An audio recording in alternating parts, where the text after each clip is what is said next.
So we're here today to check in on the progress of public safety, to look back at where we were for the first 4 months of 2026, and to look at what's in store for the year ahead and beyond.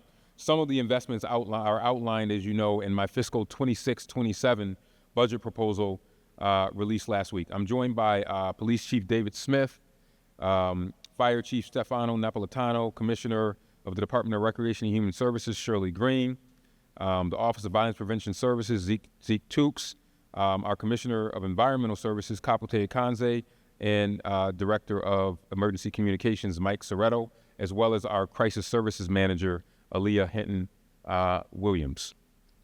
As I said in my State of the City address last month, if there is a silver lining to be found in the work we did to recover from the pandemic, it's that we elevated collaboration and cooperation from worthy goals to essential functions of government and community action.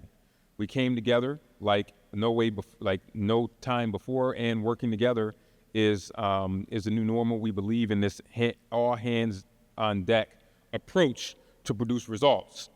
So at the end of last year, all of our key metrics for firearm violence were down by about 60% from their peaks in 2021. And this year, they continue to fall. And as a matter of fact, not only has firearm violence fallen to the lower than pre-pandemic levels, it has fallen to its lowest point in 8 years, going all the way back to 2018. And if we waited probably a couple more days, we could even say 2012. If you look at the chart to my left, you'll see the rolling 365-day total, which counts the number of shootings over the 1-year period that ends each day. This is probably one of our most informative metrics because it strips statistical outliers from the data. You can see how shootings rose and fell over the past 26 years. That's right, I said 26 years. Spiked during the pandemic, and now you have it go back to December 2008 to get to a number as low as our current total, as exhibited on the left. Our year-over-year metrics also continue to show declines. As of the end of April, total shootings were down by 16% from this point last year in 2025. Fatal shootings fell by 88%. Fatal shootings fell by 88%. And total homicides went down by 82%. As I said in these updates, I'm gratified by these numbers, but I'm still not satisfied. I want to be at 0. I'm gratified because they continue to provide confirmation that our strategies to reduce gun violence, our strategies of prevention, intervention, and suppression are working. But I'm not satisfied because, as I say, no level of gun violence will ever be satisfactory or acceptable. I'm asked this question all the time. When are you going to stop the gun violence emergency? I'm not. I was just in Europe. There are places and cities in Europe where they haven't had a shooting in years. And I want to get to that point in Rochester. I'm also not satisfied because there continues to be troubling signs below the surface of these numbers, especially around domestic violence. And I'll give you an example. In January, February, and March, we had 811 intimate partner domestic violences documented during that time frame. Of those domestic violence instances, 22 involved a firearm. So while I'm satisfied with our work that we are doing, we still have a major issue in this community as it relates to domestic violence. Rochester has the second highest rate of domestic violence incidents in the state behind Erie County, and many of those incidences involve firearms, and I just gave you those numbers. But thankfully, we found focus on this area through our Strive initiative, which I'm sure the chief will address in a moment. But that is an opportunity for us to see those domestic violence numbers come down. That is still a red alert for us in this community. When you have 811 incidences in the first 3 months of the year and 22 of those involving firearms, we want to change that trajectory. We have to do better in our community as it relates to domestic violence. Our gun violence emergency that we enacted in 2022, that's continuing. We're not changing that. This emergency has given us increased authority to regulate properties where gun violence takes place and even shut them down when we need to. As you know, last year, I shut down 15 of these properties under that authority last year. And so far this year, The law department has issued closure orders to shut down 6 properties, including a drug house where a man was shot in the chest, and a short-term rental property where more than 100 people had a party and shots were fired and one person was shot in the hand. We shut that place down, and we will continue to do that during the summer. Of course, public safety extends beyond violent crime, and I'm pleased to see property crimes, including motor vehicle theft, larceny, and burglaries also continue in a downward trajectory. And with the weather getting warmer, I can assure you that we will also be cracking down on the illegal use of dirt bikes and ATVs. We will continue to seize those vehicles and scrap them. We already have 15 in our impound lot that we will be crushing very soon. And as I say to the owners of those vehicles, you need to make them street legal or scrapyard ready. Either one. People hate them. They hate the noise, they hate the destruction, and it's all the calls I get in the mayor's office are around people driving down on illegal ATVs. If you want to drive an ATV, get it registered or buy a motorcycle that's legally registered. The community does not like them, and I get to hear about them on a regular basis when they call the mayor's office. So we will be cracking down on those as we did last year. Now I'm going to turn it over to our senior leaders to talk more about statistics. I'm going to start with Chief Smith from the Rochester Police Department to talk about some of the statistics in the police department. Chief. Thank you, Mayor. Good morning. So as the Mayor mentioned, some statistics. This is our quarterly report. So again, first 4 months of 2026. So far, we have had 2 homicides. One of those homicides was a gun-related homicide.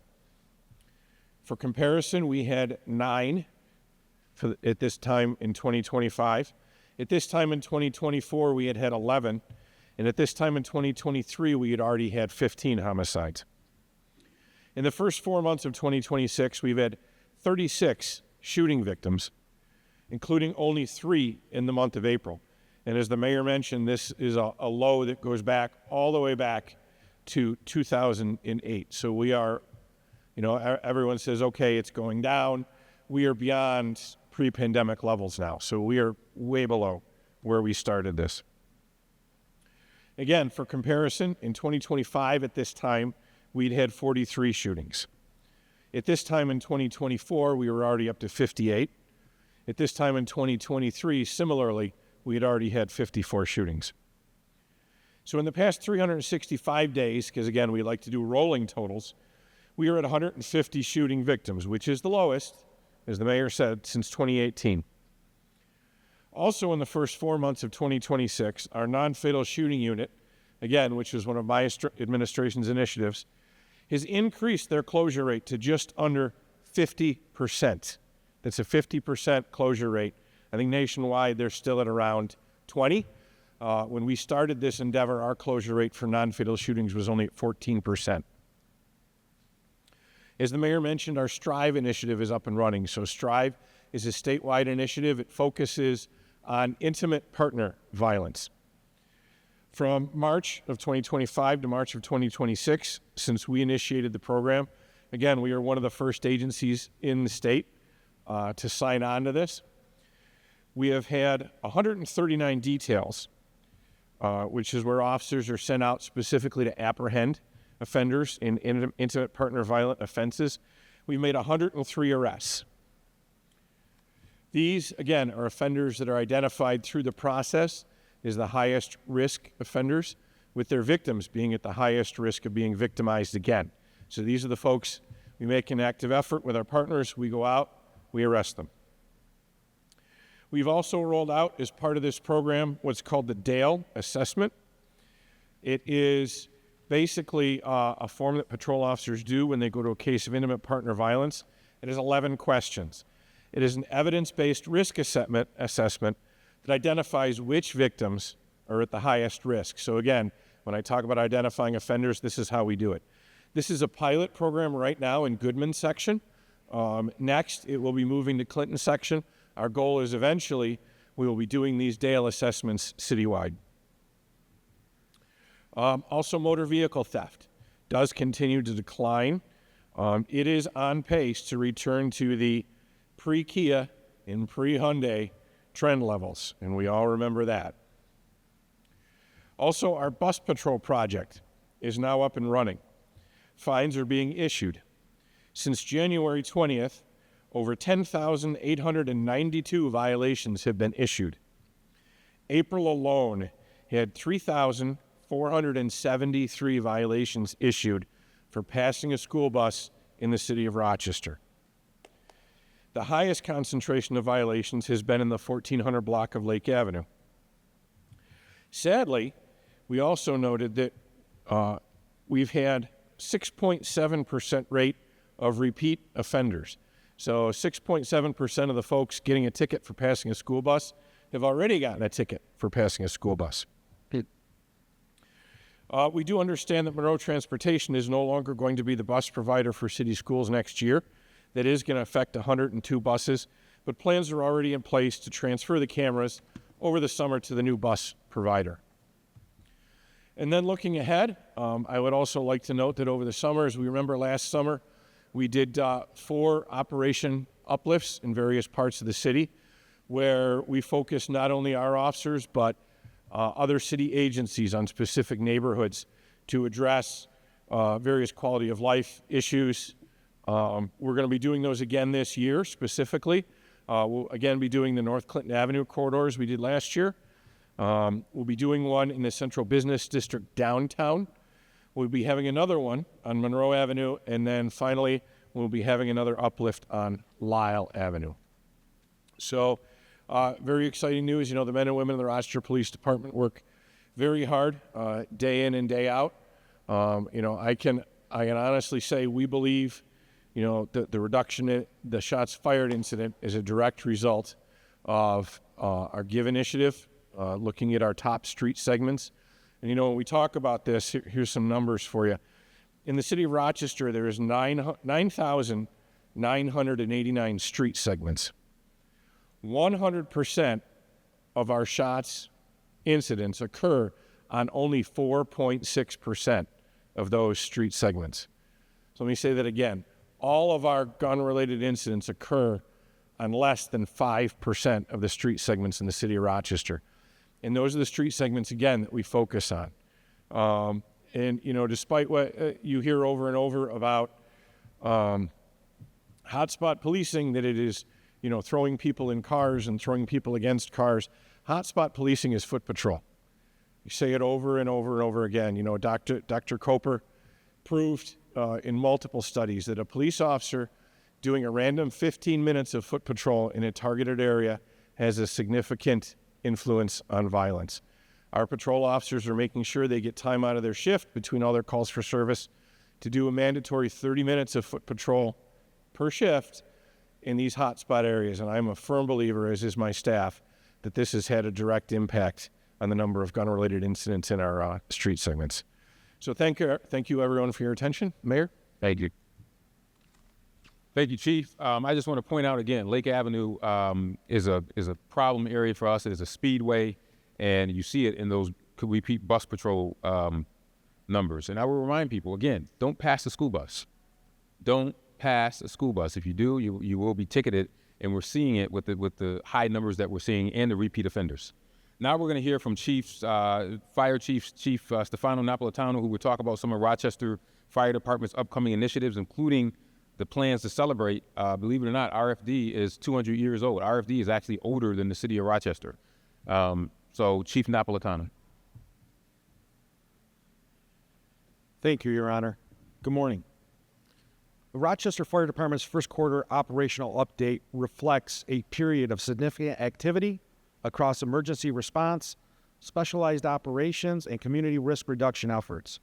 During the first quarter of this year, the department responded to 9,420 calls for service, including 4,493 emergency medical calls, 611 motor vehicle accidents, 84 building fires, and 2 technical rescues. These figures demonstrate a consistently high level of demand for emergency services throughout the city. Several notable incidents occurred during this reporting period. 2 water rescues in the Charlotte area were successfully managed by our Marine One, which is part of our Marine Division, highlighting the department's response capabilities.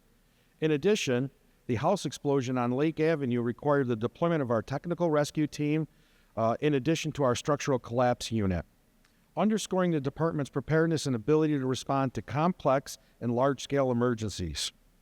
Community risk reduction efforts remain key focused, with 373 fire inspections completed so far this year, along with the installation of 193 smoke detectors and 162 carbon monoxide detectors. In addition, outreach efforts resulted in 1,356 outreach contacts with students and teachers through the school-based events, reinforcing our department's commitment to fire education and prevention. From a property conservation standpoint, our department operations contributed to the protection of approximately $298 million in property during the first quarter. Collectively, these efforts reflect the department's ongoing commitment to emergency response, public safety, prevention, and community engagement. As the mayor discussed, one thing that we really want to talk about is lithium-ion battery fires. They continue to be a present and growing challenge for fire departments across the country, including here in Rochester. These batteries, these batteries power many of the devices we use every day: cell phones, laptops, e-bikes, scooters, power tools, etc. However, when damaged, improperly charged, or used with incompatible equipment, they can become extremely dangerous. These fires spread rapidly, burn very high temperatures, and can reignite after appearing to be extinguished. That's why prevention and public education is critical. We want residents to follow a few important safety practices. Always use the manufacturer's approved chargers and batteries. You can look for the Underwriter's Laboratory label. That would be a good indicator. Never charge devices on beds, couches, or near combustible materials. Do not leave batteries charging unattended overnight. Stop using batteries that are damaged, overheating, swelling, or emitting odors. And then lastly, avoid storing batteries in extreme heat or direct sunlight. Our department remains committed to not only responding to emergencies, but also helping prevent them through education, outreach, and community engagement. Another initiative that's important for us to speak about, it was launched in the summer of 2023 by Mayor Evans, is our Summer Public Safety Internship Program.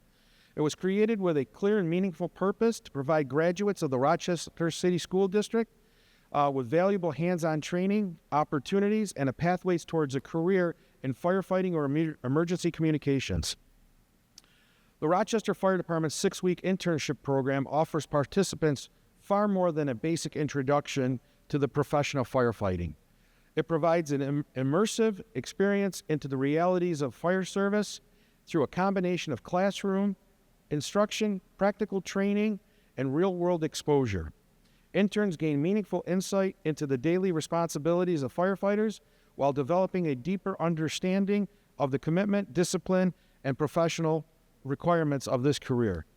More importantly, this program serves as an investment in the future of our community by creating opportunities for young people to explore meaningful careers in public safety and fostering mentorship, leadership, and personal growth. And lastly, as the mayor indicated, this year the City of Rochester Fire Department celebrates its 200th anniversary. I'd like to take this opportunity to recognize and honor the generations of members who have served our department over the past 2 centuries. We are deeply appreciative of every individual, past and present, who has dedicated themselves to protecting the residents of this city with courage, professionalism, and compassion. Their service and sacrifice help shape the proud tradition and strong foundation our department stands on today. As we reflect on our history and the many accomplishments of those who came before us, we remain proud of our past, excited for our future as we continue to serve the city and meet the ever-evolving needs of our community. Thank you. Thank you. Good. I want to make sure I don't take your stuff, boss. No. And the chief has not been here for all 200 years of the celebration of RFD, so we are very happy. And not only is it, it's 200 years of RFD, it's 50-year celebration of the City Mark, and 250 years of the United States, and 150 years of the city's water system. So we got a lot of big milestones to celebrate this year. And in fact, I'm going to celebrate the 150th anniversary of the city's water system by checking out some of the water later. Commissioner Oconce, so I hope it's good. Now we're going to hear from Commissioner Dr. Shirley Green from the Department of Recreation and Human Services, who will tell us about our preventative efforts in crime prevention. Dr. Green. Good morning. Thank you, Mayor. The employees of the Department of Recreation and Human Services are happy to see these dramatic declines in violent crime. And we're proud of the role that we play in violence prevention and violence intervention to foster a safe and secure environment where children and families can reach their full potential and be the people they were meant to be. As an educator, mother, and grandmother, I can tell you that security and structure form the foundation of constructive learning and positive growth. And you won't find a better place outside of school or the home to find that foundation than in the city's 10 recreation centers. We have hundreds of programs that are geared to keep kids physically active, mentally engaged, and emotionally supported in the presence of caring adults. And to make these services even better and more beneficial for children, we're going to invest in social and emotional health training in all 10 of our rec centers, including how to identify and respond to signs of trauma, so that we can make sure every child in our care gets the help they need. And as we love to say around this time of the year, summer is coming. I don't know about the weather telling us that, but the month will tell us summer is coming. We're getting ready to announce our complete list of summer programming later this month. I don't want to steal the mayor's thunder, but for today, I'll just say a few things. Get ready to have fun, get ready to make summer memories, and get ready to experience the joy of summer like never before. Of course, for hundreds of kids, the joy of summer will come with a paycheck. We're getting ready to roll out the Rock Youth Employment Network, which some of you may refer to as Summer of Opportunity, which will give hundreds of high school students a chance to make money, learn new work skills, and add new beneficial experiences to their resume. More than 24 new businesses, nonprofit, and government agencies have joined the Employment Network, and they're all looking forward to working with our youth this summer and putting them on a path to success. The network also includes our Rock MBK Summer Scholars Program for our middle school students, which will give them an opportunity to work without having to have a permit and a chance to earn some money while learning soft skills of success, such as proper attire, professional demeanor, and just basically showing up on time where you're supposed to be. As you know, our services are not limited to children, and we're also taking active steps to expand our role in violence intervention and prevention. Our action team is fully staffed. Team members are getting ready to hit the streets to provide on-site support services for our unhoused population. Since December, this unit has engaged with over 2,000 residents in our city. And we're going to expand our Person in Crisis unit under the leadership of Aaliyah Henton-Williams with the addition of peer navigators who will bring their own lived experiences to supporting people in crisis. These are just a few of the things we're doing and will continue to do in the Department of Recreation and Human Services to foster a safe and secure environment and improve public safety. And I hope the message is clear. In Dries, we believe a safe city is a city where the fun is healthy and productive, and we're happy to play a part in making this happen. Thank you, and now back to the mayor. Thank you, Dr. Green, and we will have more announcements about summer, I think, next week. So stay tuned for that. So news directors, if you're paying attention, I just gave you like 20 stories you could do if you were taking notes. And the fire department probably gave you 10. Police department probably gave you 4 or 5. So there's a lot of things that you can cover post this.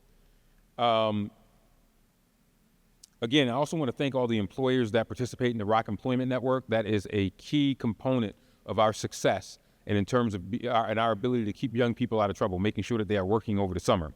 And this is what I mean by about that collaboration that comes together like never before. Now I want to bring up my advisor on violence prevention services, Zeke Toops, the director of, and also the director of violence, the Office of Violence Prevention, who will talk about the work of Pathways to Peace and also Advanced Peace and a couple of other things that are also a part of our prevention effort. Zeke.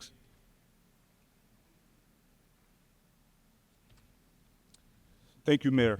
The Office of Violence Prevention this year continues to show up for our community in different ways: intervention, prevention, and community engagement. And I'm going to talk about what that looks like for our first quarter of the year.